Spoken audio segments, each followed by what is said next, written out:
përmbytje pasi këtë e ka paralemëruar në Instituti Hidrometeorologjik.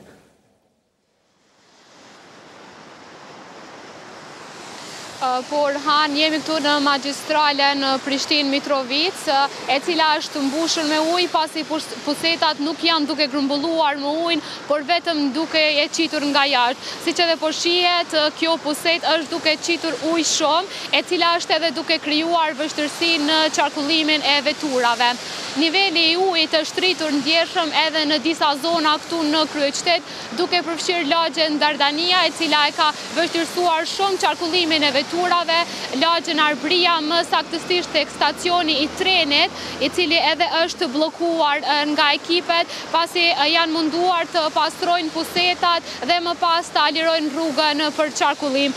Siç edhe po shihet, edhe veturat në një pjesë këtu të rrethe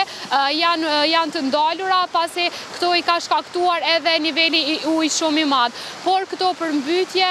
dhe këto nivele të rritshme të ujit janë paralajmëruar nga Instituti Hidrometeorologjik i Kosovës, i cili ka thënë se do të ketë përmbytje dhe vërshime të ujit pothuajse gjatë gjithë ditës. Gjithashtu, përmbytje pat edhe në zona të tjera të Kosovës, gjithashtu janë apeluar që vozitësit nga ngacësit të kenë sa më shumë kujdes, pasi që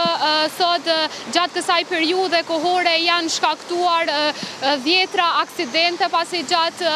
bisedës me policinë thanë që janë krijuar 10 aksidente, një nga ta ka qenë me fatalitet, i cili është krijuar në autostradën Ibrahim Rugova, ku ka mbetur i vdekur një person i cili mendohet të jetë nga komuna e Suharekës. Gjithashtu, për sa kohë qëndruam ne këtu në qytet, pam edhe vërshime të tilla, për çka edhe u ndal edhe procesi mësimor në të gjitha shkollat e kryeqytetit. Gjithashtu ne biseduam edhe me drejtorin e emergjencave dhe atë të shërbimeve publike dhe na thanë që ekipet janë vazhdimisht në terren duke u munduar t'i pastrojnë këto puseta, por që në disa nuk kanë mundur ta bëjnë atë pastrim, si që është edhe kjo këtu e cila nuk është duke ndalur qarkullimin e ujit.